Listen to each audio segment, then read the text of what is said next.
자, 전도사님은 딱 봤을 때 저번에 물어봤나? 성격이 어떤 거 같냐고? 전도사님 성격이 어때 보여요? 슬퍼 보여? 전도사님 슬퍼 보이는 건 약간 성격과는 상관이 없는 것 같아요. 전도사님 성격 약간 뭐 여러분들 요즘 MBTI 하나요? MBTI 좋아해요? 전도사님 딱 봤을 때 뭐 같아요? 하나 틀린 것 같아요. ENFJ. 정의로운 사회운동가 형. 전도사님 정의로운 사회운동가 형이래요. 그래서 추천하는 직업에 목사가 있어요. 성격 따라 잘 가고 있어요. 근데 전도사님은 되게 원래 약간 욱하고 되게 조금 여러분이 이해하기 쉽게 좀 지랄 맞은 성격이었어요. 전도사님을 어렸을 때 알았던 사람들 또 부모님은 전도사님이 어렸을 때 어떤 성격이었는지 잘 아실 거예요. 그 전도사님이 저번에 설교할 때 전도사님이 초등학교 6학년 때 부모님이 학교에 오신 적이 있다고 했었어요. 왜 그랬냐면 전도사님이 욱해가지고 조금 실수를 한 거예요. 진짜 사소한 거. 뭐냐면 이제 6학년 때 도시락을 싸우는 날이 있었어요. 그래서 엄마가 정성스럽게 이제 도시락 주먹밥을 몇 개 이렇게 싸주셨어요. 그래서 주먹밥을 이제 삼각형으로 이렇게 해가지고 삼각 주먹밥을 싸주셨는데 앞 친구가 한 입만 달라고 하는 거예요. 그래서 한 입만, 그놈의 한 입만 진짜 한 입만 달라고 해서 전도사님이 그래 한 입만 먹어라 했더니 그 친구가 약간 정준하 같은 친구예요. 한 입만 달라고 했는데 이 한 입에 다 먹어버린 거예요. 한 입에 다 먹어버린 거예요. 그래서 전도사님이 정말로 진짜 빡쳐가지고 바로 그냥 친구가 이렇게 앉아 있었거든요. 앉아서 먹었어요. 책상에 이렇게 있고 책상에 이렇게 있으면 책상에 이렇게 앉아서 이렇게 먹고 있었는데 전도사님이 빡쳐서 이제 일어나서 이 책상을 발로 찬 거예요. 친구가 앉아 있는 발로 찼으니까 친구가 책상을 맞고 배를 맞고 이제 아파하는 거예요.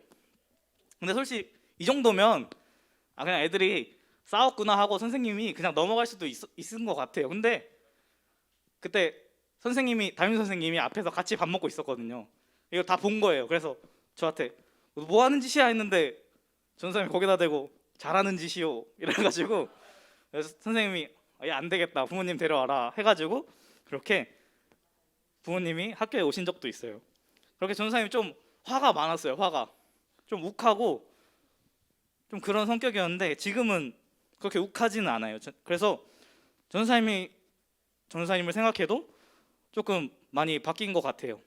그래서 옛날 이제 전도사님을 알았던 사람들 많이 만나게 되면 아마 많이 바뀌었다라고 생각하실 거예요. 우리 부모님도 그렇고 지금 전도사님이 성격이 되게 좋아졌다라고 생각하고 계세요. 근데 오늘 이 말씀을 기록한 요한도 이런 전도사님처럼 옛날의 전도사님처럼 좀 성깔이 있었어요. 혹시 우리 이 요한의 별명을 아는 친구 있을까요? 분노 요한 이런 거 아니에요. 요한 뭐뭐의 사도예요. 이거 맞히는 친구는 전사님이 기프티콘 하나 쏘겠습니다. 힌트는 뻔해? 맞춰봐. 뭐뭐의 사도, 정의의 사도 아니에요. 분노의 사도 아니에요. 오늘 힌트는 우리 주보에 오늘 말씀에 나와 있어요. 뭐? 사랑의 사도. 예언이가 맞췄으니까 예언이한테 기프티콘 줄게요. 요한은 사랑의 사도라고 불렸어요. 이 요한이 신약 성경에서 성경을 5권 썼는데 혹시 이것도 맞히는 친구? 민재. 요한복음. 오 정확해요. 민재도 기프티콘 하나 이따가 전사님이 쏴줄게요. 이 요한이 신약 성경에 5권이나 성경을 썼어요. 다 요한이 들어가요. 요한복음, 요한 1, 2, 3서, 요한계시록 이렇게 5권을 썼어요. 특별히 이 요한은 이 요한 1, 2, 3서에서 사랑을 강조했어요. 사랑의 사도답게 이 사랑으로 이 그리스도의 사랑을 알므로 이제 그 사랑을 가르치고자 이 요한 1, 2, 3서를 기록을 했었어요. 그래서 이 책들을 보면 이래서 요한이 사랑의 사도구나라고 그 이유를 알 수가 있어요. 근데 아까 말한 것처럼 요한은 원래 성격이 좀 괴팍했어요. 처음부터 그렇게 사랑의 사도로 불리지 않았어요. 처음 요한의 등장에서 성경은 이렇게 기록하고 있어요. 마가복음 3장 17절 말씀에 있나요 혹시? 마가복음 3장 17절. 자, 보면 또 세베대의 아들 야고보와 야고보의 형제 요한이니 이 둘에게는 보아너게 곧 우레의 아들이란 이름을 더하셨으며, 예수님께서 이 야고보와 요한 이 형제들을 부르면서 보아너게 우레의 아들, 이게 무슨 뜻이냐면 이 우레가 천둥을 말하는 거예요. 천둥의 아들, 천둥의 자식이다. 천둥하면 벌써부터 이 사람과 좀 거리가 있어 보이죠? 이 성격이 천둥 같다는 거예요. 불같이 막 급하고 천둥 번쩍이는 것처럼 좀 정신없고, 그냥 쉽게 말해서 전사님처럼 지랄 맞다는 거예요. 이 요한이 이런 성격이었다는 거예요. 그런데 이 요한이 예수님을 만나고 변화가 되어서 사랑의 사도로 불릴 수 있게 된 거예요. 그렇게 예수 그리스도를 믿음으로 구원을 받고 성령으로 변화된 우리는 예수님의 사랑을 알 수가 있어요. 그래서 이 요한은 오늘 14절에도 형제를 사랑함을 강조하면서 이렇게 말했어요. 우리는 형제를 사랑함으로 사망에서 옮겨 생명으로 들어간 줄 알거니와, 생명으로 들어갔다. 사망에서 생명으로 들어간 게 쉽게 말해서 구원, 우리가 구원받은 줄을 우리가 형제를 사랑함으로 알 수 있다. 우리가 구원받은 증거가 형제를 사랑하는 거라는 거예요. 우리가 구원받은 형제를 사랑하는 것을 보면 우리가 구원받음을 알 수 있다라고 하는 거예요. 그렇게 우리가 예수 그리스도를 믿음으로 구원을 받고 성령으로 변화되어서 형제를 사랑할 수밖에 없다라고 이렇게 기록하고 있어요. 그렇게 형제를 사랑하는 것은 아주 중요한 것이에요. 15절에는 형제를 미워하면 살인하는 것이고 살인함으로 너희 안에 영생이 없다라고 말하고 있어요. 형제를 미워하는 것이 살인, 사람을 죽이는 것, 미워함에서부터 이 살인이 일어나는 거예요. 그래서 이 형제를 미워하는 것은 너희가 살인하는 것과 마찬가지다. 그러므로 너희 안에 영생, 구원이 없는 것이다 라고 말하고 있어요. 그렇게 형제를 사랑하는 것은 중요하다라고 요한이 기록하고 있는 거예요. 예수님께서도 이 형제를 사랑하는 것에 대해서 하나님을 사랑하는 것과 같이 가장 큰 계명이다 라고 아주 중요하게 여러 번 강조해서 이야기하셨어요. 우리 마가복음 12장 29절 31절 말씀에 예수님께서는 이렇게 말씀하셨어요. 예수께서 대답하시되 첫째는 이것이니 이스라엘아 들으라. 주 곧 우리 하나님은 유일한 주시라. 내 마음을 다하고 목숨을 다하고 뜻을 다하고 힘을 다하여 주 너의 하나님을 사랑하라 하신 것이요, 둘째는 이것이니 내 이웃을 내 자신과 같이 사랑하라 하신 것이라. 이보다 더 큰 계명이 없느니라. 예수님께서 이렇게 하나님을 사랑하는 것과 같이 우리가 이웃을 사랑하는 것이 중요하다. 이 두 가지 계명이 가장 큰 계명이니 너희가 이것을 지켜라 라고 말씀하고 계신 거예요. 그렇게 예수님께서는 이 사랑을 친히 자신이 죽으심으로 보여주셨어요. 그래서 오늘 16절에 요한이 그가 우리를 위하여 목숨을 버리셨으니 우리가 이로써 사랑을 알고 우리도 형제들을 위하여 목숨을 버리는 것이 마땅하니라 라고 기록하고 있어요. 예수님께서 그렇게 죽으심으로 우리가 그 사랑을 알 수 있고, 그 사랑을 알므로 우리도 그렇게 형제를 위하여 목숨을 버리는 것, 목숨을 버리기까지 형제를 사랑하는 것이 당연하다라고 말하고 있는 거예요.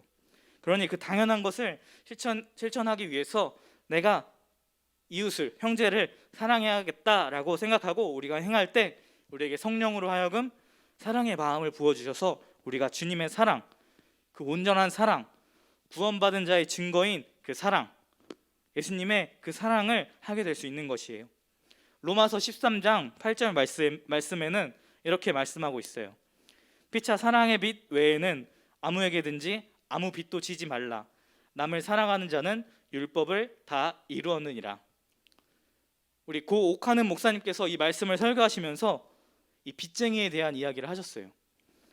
무슨 얘기냐면 이 빚쟁이는 이 빚 때문에 자나깨나 갚아야지 라는 생각밖에 없대요. 눈을 딱 뜨면 빚 갚아야 되지, 갚아야지 하는 생각을 계속 한대요. 그런데 우리는 예수님께 사랑을 빚진 자라는 거예요. 예수님께서 죽으심으로 그 사랑을 보여주셨고, 그 죽으심으로 우리는 예수님께 사랑을 빚졌다. 사랑을 빚졌으면 뭘로 갚아야 되죠? 돈을 빚졌으면 돈을 갚아야 되고, 사랑을 빚졌으면 사랑으로 갚아야죠.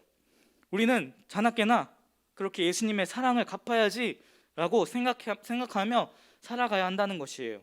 눈만 뜨면 사랑해야지, 빚쟁이가 갚아야지 하는 것처럼 눈만 뜨면 사랑해야지, 예수님을 사랑해야지, 이웃을 사랑해야지 하는 것이에요.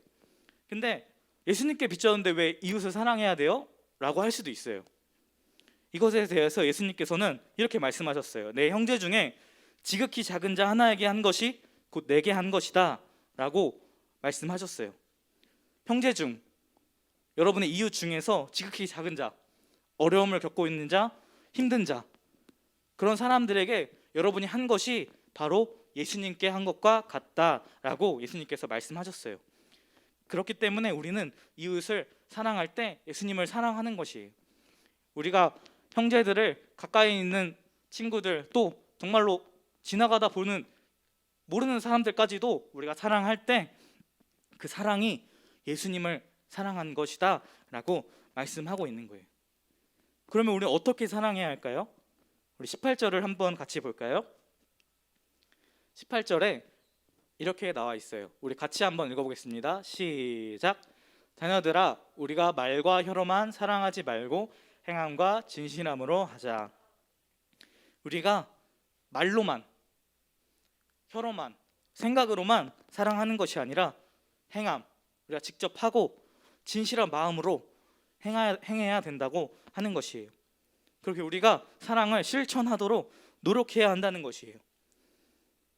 내가 예수님 믿고 구원받았으니까 내 안에 사랑이 있어, 난 사랑이 있어, 난 이웃을 사랑할 수 있어가 아니라 예수님께서 알려주신 그 사랑을 나도 행해야지 라고 생각하고 다짐하고 실천을 하도록 노력해야 한다는 것이에요.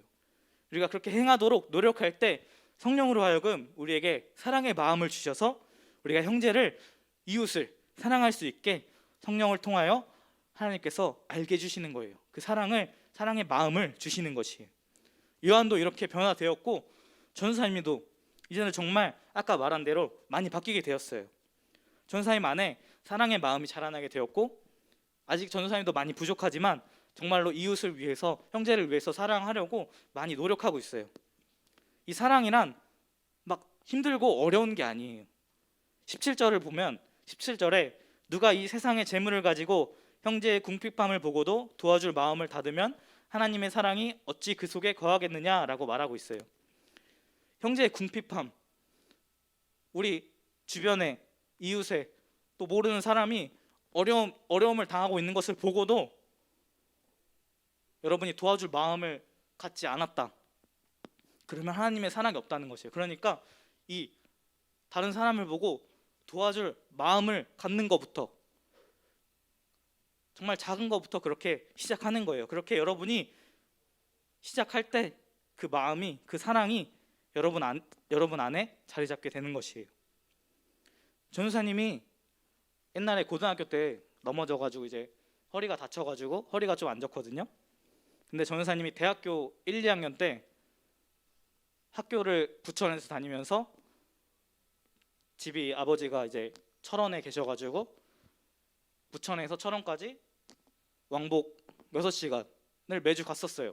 그러려면 이제 지하철을 2시간을 타야 된단 말이에요. 지하철을 2시간 타야 되는데 지하철 2시간 동안 서서 못 타죠. 힘들죠. 그래서 전도사님이 자리에 있으면 앉으려고 했어요. 근데 전도사님 자리만 앉으면 이상하게 할머니들이 전도사님 앞에만 오는 거예요.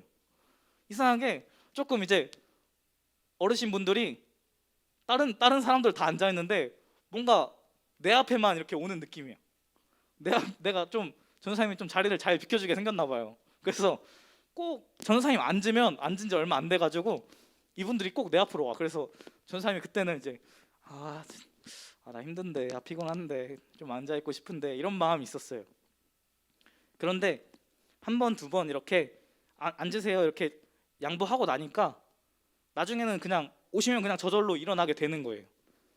그렇게 사랑을 조금씩 실천할 때 여러분 안에 사랑이 자라나게 되고 하나님께서 사랑의 마음을 주셔서 여러분 안에 사랑이 자리 잡게 되는 거예요.